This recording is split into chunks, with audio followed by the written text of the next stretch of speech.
अपना तो कुछ किया नहीं, अपना तो कुछ किया नहीं, सब बेच बाच के बैठे हैं। उनके चौकीदार और जुमलेबाज के बारे में कुछ कह दो तो ये सारे के सारे चमचे हैं, अटे हैं।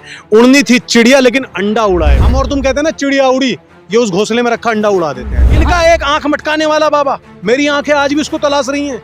वो आंख मटकाने वाले बाबा ने कहा था 35 रुपए पेट्रोल चाहिए कि नहीं चाहिए, डॉलर के बराबर, इसी इन्होंने ही कहा था डॉलर के बराबर रुपया चाहिए कि नहीं चाहिए। कहाँ है भाई? 2014 से पहले जो महंगाई डायन हुआ करती थी, इनके लिए भाई वो डार्लिंग हो गई है। कब तक ये अपनी छाती पीट पीट के बताएंगे कांग्रेस ने गलत किया, बीजेपी ने गलत किया। 10 साल में अगर किसी को कुपोषित बच्चा पैदा हुआ हो ना, 10 साल में हट्टा कट्टा करके पहलवान बना देंगे कि आ जा अखाड़े में। 10 साल में मालिक कहाँ हो? 10 साल में अच्छे अच्छों का गेम बदल जाता है, लेकिन इन्होंने गेम बदला 2 लोगों का। एक आदमी बहुत तेज बॉल फेंकता था, दे स्टेडियम में खड़ा होकर छक्के मारता, आज वो बीसीसीआई का अध्यक्ष बनने के बाद आईसीसी का अध्यक्ष बने। पहले पत्रकार मिले कि जो सच बोल रहे हैं, वरना इतने दलाल पत्रकार मिले, इतने दलाल पत्रकार मिले। वो कंगना को तो देवी बना के बैठे हैं। 1975 में इमरजेंसी लगी, उसके बाद से कांग्रेस को रियलाइज हुआ, उसने सॉरी भी बोला, देश से क्षमा भी मांगा। लेकिन जब से 2014 में कंगना रनौत के अनुसार देश आज़ाद हुआ है, तब से कांग्रेस को लेकर के और उसके किए हुए कामों को लेकर के कहीं ना कहीं एक तरह से कंगना रनौत सुर्खियों में, चर्चाओं में बनी रहती हैं। अभी जो उनकी मूवी आने वाली थी इमरजेंसी, हालांकि उन्होंने कल रात ट्वीट करके जिसकी जानकारी दी कि जो सेंसर बोर्ड है उसको सेंसर बोर्ड ने सर्टिफाइड नहीं किया है, सर्टिफिकेट नहीं दिया है और मूवी नहीं आएगी। हालांकि उसका ट्रेलर आ गया था। उन्होंने उसमें जिम्मेदार ठहराया कांग्रेस के लोगों को, तमाम लोगों को जो उन्हें जान से मारने की धमकी दे रहे थे, एक सिख समाज को कि भिंडरेवाला का जो है और जो उसमें तमाम अन्य सीन है उसको हटा दिया जाए। आप कैसे देखते हैं कंगना की मूवी इमरजेंसी को, जो इस समय नहीं? मैं वैसे किसी भी तरह नहीं देखता हूँ, वो मूवी नहीं है, प्रोपेगेंडा मूवी है। ठीक है, इनका इतिहास बताने का तरीका झूठा है और इनकी सारी बातें किताबी हैं। ठीक है, अब बात करते हैं, जब आपने छेड़ दिया है इमरजेंसी का और आपने छेड़ दिया कंगना रनौत के बारे में। कंगना रनौत के बारे में आप पहले पत्रकार मिले कि जो सच बोल रहे हैं, वरना इतने दलाल पत्रकार मिले, इतने दलाल पत्रकार मिले। वो कंगना को तो देवी बना के बैठे हैं, भक्तों की बुआ घोषित करके बैठे हैं। भाई एक बात बताओ, दुनिया सब उसी के बारे में सुनना चाहती है। हर कोई आदमी कार्टून देखना चाहता है, हर कोई आदमी हास्य व्यंग देखना चाहता है, मतलब सबके पास टॉपिक अलग। वो लेडी कहती है भारत देश 2024 में आज़ाद हुआ है, 14 में। क्षमा चाहता हूँ, मेरी भी जबान फिसल गई। मैं अब हाथ तो हाथ माफ़ी मांग लेता हूँ, मैं भाजपा वाला नहीं हूँ कि माफ़ी ना मांगूँ। ठीक है, जो हो गया देखा जाएगा वाला काम नहीं है। 14 में उन्होंने कहा कि भारत आज़ाद हुआ। आप उनकी सोच को सलाम कीजिए और उनकी ज्ञान को सलाम कीजिए। ये सर्च इंजन तो उनका जो जहां उन्होंने सर्च किया होगा, कहाँ किया होगा? व्हाट्सएप यूनिवर्सिटी में। ये सिलेबस कहाँ आया होगा उनका? व्हाट्सएप पे, क्योंकि गूगल पे तो ये बताएगा कि नहीं कि 14 में देश आज़ाद हुआ था। उनको ऐसा मैसेज सिर्फ मिला होगा व्हाट्सएप पे। उनका ज्ञान वहीं पर है, उनका ज्ञान का सागर है व्हाट्सएप। ठीक है, खत्म करने दीजिए, एक मुद्दे पे आने दीजिए। उन्होंने कहा साथ साथ हमारे तमाम क्रांतिकारी भाइयों का, हम जिन्होंने शहादत दी, ठीक है, इसमें जो कई लोग मरे, जिन्होंने इतना खून बहाया, कई फांसी पर झूले, ठीक है, बड़े बड़े हमारे जो क्रांतिकारी थे, उन सब की शहादत पे उन्होंने पानी फेर दिया। पर खैर हम नहीं मानते, वो पानी फेरने वाला जिस व्यक्ति की सोच, आप सोचो कितनी धूमिल सोच है, जो हमारे इतने बड़े क्रांतिकारियों को भूल करके कह रही कि नहीं, असल आज़ादी तो यहाँ मिली, वो तो किराए की आज़ादी है, वो तो किराए की आज़ादी है। इतने लोगों ने फांसी पर झूल गए, इतने लोग मर कट गए, लेकिन वो आज़ादी किराए की थी। उस व्यक्ति से आप सोचते हैं कि वो 75 का एंगल सही से दिखाएगा? 75 का एंगल सही से दिखाएंगे? मांगेंगे ये बीजेपी वाले माफ़ी कि जब कश्मीर में हिंदुओं का नरसंहार हो रहा था, ठीक है, जो नरसंहार हो रहा था, उस समय सरकार को समर्थन देके कौन बैठा हुआ था? सरकार वापसी क्यों नहीं छीन ली? कोई चीज़ गलत हो रही है, आप मेरे साथ खड़े, क्या मैं कोई गलत काम करने चलूंगा, मेरे साथ चलेंगे गलत करने? पीछे हट जाएंगे ना एक कदम। तो बस ये पीछे क्यों नहीं हटे? सरकार की क्यों नहीं गिराई? ये आज छाती पीट रहे हैं और इनके भक्त मानने को तैयार नहीं है। और माने भी कैसे? उस व्यक्ति ने बताया कि मैंने एमए किया दिल्ली यूनिवर्सिटी से, कोई उनके साथ पढ़ा नहीं। मैंने चाय बेची रेलवे स्टेशन में, किसी ने चाय पी नहीं। ठीक है, मैंने 35 साल भीख मांगी, किसी दरवाजे में भीख मांगने गए ही नहीं। तो जिस आदमी का ये सब कुछ कहने मात्र से मान लेते हैं, उस आदमी और उस ग्रुप के आदमी पे हम क्या ही भरोसा करेंगे? आप बोल रहे हैं कि यह एक प्रोपेगेंडा मूवी है, लेकिन कंगना रनौत बोल रही हैं कि जो उसमें भिंडरे, कंगना रनआउट जो बोल रही है ना, रन आउट नहीं, रनआउट है, वो रन आउट है, क्योंकि वो जो बीच बीच पे क्रिच पे आउट हो चुकी हैं।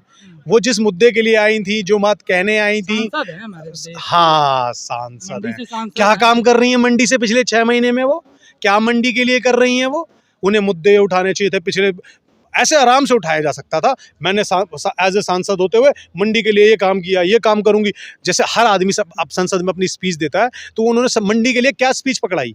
बताओ ना, आप ही पत्रकार हैं, बता दीजिए। नहीं, वो अपनी फिल्म जो मूवी है उनकी, उस पर कैसे पैसा कमाया जाए, कैसे अफवाह उड़ाई जाए, ठीक है, वो उस तरह से पहुंचा रहे। वो कहते हैं ना, अपना तो कुछ किया नहीं, अपना तो कुछ किया नहीं, सब बेच बाच के बैठे हैं। उनके चौकीदार और जुमलेबाज के बारे में कुछ कह दो तो ये सारे के सारे चमचे ऐंठे हैं। उड़नी थी चिड़िया लेकिन अंडा उड़ाए बैठे हैं। तो ये वाला नियम है। गहरी बात बोल रहे हैं, गहरी बात बोल रहे हैं। हम और तुम कहते हैं ना चिड़िया उड़ी, ये उस घोंसले में रखा अंडा उड़ा देते हैं। अरे इन्होंने क्या अफवाह नहीं फैलाया। राजस्थान चुनाव के अंदर इन्होंने बोला, भाइयों और बहनों 450 का सिलेंडर चाहिए तो हमें बटन दबाइए। कहाँ है 450 का? इनका भाई आगे कहता है वो तो जुमला था, 15 लाख रुपए खाते, इतना काला धन है कि हमारी सरकार आएगी तो 15 लाख रुपए सबके खाते में देंगे। कहाँ है भाई वो? जनधन अकाउंट गूगल कर लो। अच्छा, जनधन अकाउंट, कितने अकाउंट बंद हो गए जी? कितने अकाउंट बंद हो गए? 8 करोड़ से ज्यादा। 8 करोड़ से ज्यादा अकाउंट बंद हो गए। करोड़ से ज्यादा रुपया उसमें था। अब बताओ क्या कहोगे भाई? किसको गया वो पैसा? जनधन अकाउंट खोला तो क्या मनसा थी उसके पीछे? अरे उस आदमी की हर मनसा को चेक करना चाहिए। जब वो कोई चीज कहता है ना कि आज मैंने पानी पिया, तो उस लाइन को भी पहले 10 बार पढ़ना चाहिए कि पानी पिया क्यों कह रहा है आदमी। बताएं। बीजेपी एकदम सक्की पार्टी बन चुकी है, विश्वास करने लायक नहीं है। कैसे विश्वास करोगे? क्या विश्वास करोगे? 14 में जो ये कह के आए, इन्होंने कहा प्रधानमंत्री से महंगाई का मान नहीं निकलता है। हाँ। कहा था ना इनके मुंह से। 14 में तो महंगाई खूब निकली, बहुत हुई महंगाई की मार अब की बार मोदी सरकार। 19 में क्या हुआ? 24 में महंगाई नहीं बोल पाए। ये महंगाई नहीं थी। महंगाई है या नहीं है? बिल्कुल है। है तो क्यों नहीं बोला इन्होंने? कहा था इन्होंने भाइयों बहनों सस्ता पेट्रोल चाहिए कि नहीं चाहिए। इनका एक आंख मटकाने वाला बाबा, मेरी आंखें आज भी उसको तलाश रही हैं, वो आंख मटकाने वाले बाबा ने कहा था 35 रुपए पेट्रोल चाहिए कि नहीं चाहिए, डॉलर के बराबर। इसी इन्होंने ही कहा था डॉलर के बराबर रुपया चाहिए कि नहीं चाहिए। कहाँ है भाई? दावे तमाम किए गए थे। स्मृति ईरानी के क्षेत्र में चीनी का दाम 15 रुपए किलो के दावे किए गए थे। लेकिन सुनो, हाँ। जो महंगाई कभी डायन हुआ करती थी 2014 से पहले, जो महंगाई डायन हुआ करती थी, इनके लिए भाई वो डार्लिंग हो गई है, समझिए। लेकिन हम इमरजेंसी पे बात कर रहे हैं, जो ये तो बात मुद्दों पे करो दोस्त। इमरजेंसी पे आप कांग्रेस पार्टी ने, राहुल गांधी ने माफी मांग ली। हाँ। वो गलत हुआ था, भूतकाल है। कब तक ये अपनी छाती पीट पीट के बताएंगे कांग्रेस ने गलत किया, बीजेपी ने गलत किया? 10 साल में अगर किसी को कुपोषित बच्चा पैदा हुआ हो ना, 10 साल में हट्टा कट्टा करके पहलवान बना देंगे कि आ जा अखाड़े में। 10 साल में मालिक कहाँ हो? 10 साल में अच्छे का गेम बदल जाता है। लेकिन उन्होंने गेम बदला 2 लोगों का। एक आदमी बहुत तेज बॉल फेंकता था, देश स्टेडियम में खड़ा होकर छक्के मारता था। आज वो बीसीसीआई का अध्यक्ष बनने के बाद आईसीसी का अध्यक्ष बन चुका है। नाम जानते ना उसका? क्रिकेट स्टेडी बहुत तगड़ी वाली है। अमित शाह के बेटे जैसा कि ऊपर अक्ष मार रहे हैं। अक्ष का मार रहे, क्रिकेट खेलते हैं वो। भाई साहब, दुनिया का सबसे अमीर आदमी बनाना ही मेरा काम है। आपको नहीं कहा था मैं तो चौकीदार हूँ, मालिक कोई और है, मालिक कोई और है। मालिक बहुत आप वो गहरी बात कर रहे हैं कि मालिक कोई और है। मैंने कहा था इशारों में चौकीदार, मैंने कहा था। और कुछ उनके पिछले ने कहा था मैं भी चौकीदार, मैं भी चौकीदार। तो भाई चौकीदार किसके हो तुम? देश की रक्षा तो तुम कर नहीं रहे हो। अरुणाचल प्रदेश के अंदर 30 गांव के नाम बदल दिए चीन ने, ठीक है। सीमा के अंदर आके बंकर बना रहा है वो सियाचिन में। आप सवालों को थोड़ा सा डाइवर्ट कर रहे हैं। मैं क्या कर रहा हूँ? एक बात ही ऐसी आदमी की करो भैया। गू बहारोगे, गू जब साफ करोगे तो दूर दूर तक गंधाएगा ना, तो गंधा रहा है। जो कंगना रनौत ने बोला है कि जो भिंडरे वाला का था, जो इंदिरा गांधी का एसोसिएशन था, जो ऑपरेशन ब्लू स्टार था, वो एक हकीकत है। तो उसको दिखाने क्यों नहीं दिया जा रहा? नहीं दिखाने तो आप गलत तरीके से दिखा रहे हैं ना। आप द्वेष की राजनीति कर रहे हैं। आप एक चीज सुनना। अच्छा, आप करे तो रासलीला, वो करे तो कैरेक्टर ढीला। आप पहले तारीफ करके, अपनी तारीफ करवा के वहीं पे आ रहे हो। देख लो पत्रकार महोदय, पेटीएम प्राप्त कर रहे हो क्या? जो बाबा ने अभी तुगलकी फरमान निकाला है, 2 लाख 8 लाख रुपए कमाने की तैयारी कर रहे हो क्या?